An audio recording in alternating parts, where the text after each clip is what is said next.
Okay, there was also this yesterday. Sanctuary city mayors from Boston, New York City, Denver, and Chicago were taken to task by House Republicans for their dangerous policies during this contentious hearing. You all have blood on your hands. Do you love illegal aliens more than you love your fellow countrymen? I love all the residents of the city and county. Mayor, in the city of Boston, how much did you spend? We don't ask about immigration status and delivering city You don't services, ask so about we how don't much have money that the city number. of Boston has spent on illegal immigration? We Are you don't out of your distinguish mind? between- do you believe it's acceptable for illegals who commit heinous crimes be released back into the public instead of being detained and deported? The individual that Yes or no? causes harm Yes or and no? breaks Okay, the law Mayor Wu? should be held accountable. This is why you have 6% approval rating, because you suck at answering questions. Oh, things got heated. Joining us now are residents from these cities and states, Kata Truss, Priscilla Ron, and John Featherston. Good morning to you all. John, I'll start with you. As a former migrant shelter director from Massachusetts, what is your reaction to the mayor of Boston's testimony yesterday? Mayor Wu continues to embarrass Boston and Massachusetts with her performance. She paid lawyers $650,000 to coach her up yesterday to put on that pathetic performance. And I will tell you, as a migrant shelter director, that every woman and child in Massachusetts is at risk because of the policies of Mayor Wu and Governor Maura Healey. Yeah, and the mayor said yesterday, she was asked in the city of Boston, how much do you spend on illegal immigration? And she responded, we don't ask about immigration status and delivering citizen services. She didn't know the answer to that question. Is that acceptable?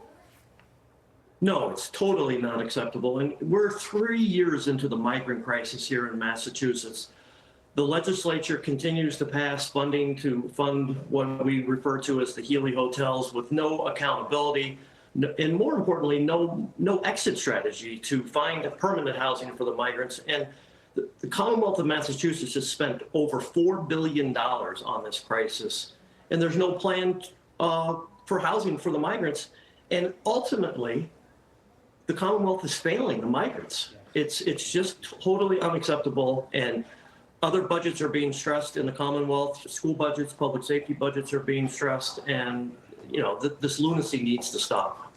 Priscilla, there was a remarkable line of questioning between Congressman Jim Jordan and the mayor of Denver, because in Denver, there was an illegal immigrant gang member arrested and then released from county jail, forcing ICE to go after him, and then an ICE officer was injured in the process of that. Listen here. They got to send 6 officers to arrest this guy, or you can say, hey, here's what we're going to do. We're going to hold him. You come in and bring 2 officers in, and you turn him over there. Why not do it that way? We have a city ordinance. You know why you don't do it that way? We have a city ordinance that governs. Because you're a sanctuary city. This is the whole point. No, sir, I disagree with you. An officer got assaulted because of your policy. Yeah, point being, why would the city of Denver have a policy on the books that would let an illegal immigrant gang member out of jail, leading to him having to be recaptured and the injury of a law enforcement officer? Shoot, we're having a little trouble hearing you. Priscilla, we're going to work on your audio. And while we work on her audio, Kata, I'll go to you. Because you heard that Nancy Mace mentioned Mayor Johnson's truly terrible approval ratings there. But yesterday, he defended what the city was doing. Should he have?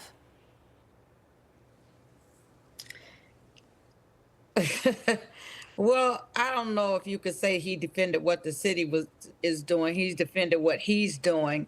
I don't know that he even answered a question that he was asked. Honestly, I was very disappointed because some of the questions that were asked were questions that Chicagoans have as well. Again, great at deflecting, great at giving speeches, but when it comes down to getting the answers that the people want, we didn't hear anything. It was much of the same. What America got is what Chicago has been getting. Yeah, Kata, you bring up a great point, because didn't the city of Chicago try and reverse the sanctuary status, but that effort was blocked? Yes.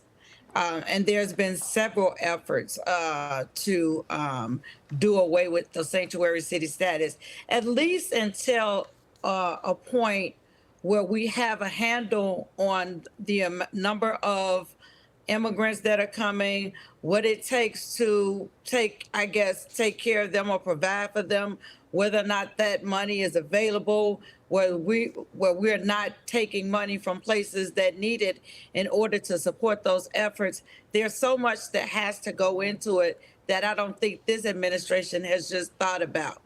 Yeah, that's a great point there. And John, final question to you. I mean, I mentioned that you're a former Massachusetts migrant shelter director. What did you learn in that job? And do you think that because of this testimony, there will be changes made to your city? I pray that changes do come to the city of Boston and the Commonwealth of Massachusetts. My plea is that if Tom Holman could come today, it would make Massachusetts and Boston a safer place. There needs to be accountability for this agenda, which is putting, protecting criminals and commit heinous crimes on vulnerable teenage girls. The first job of government is to protect the vulnerable.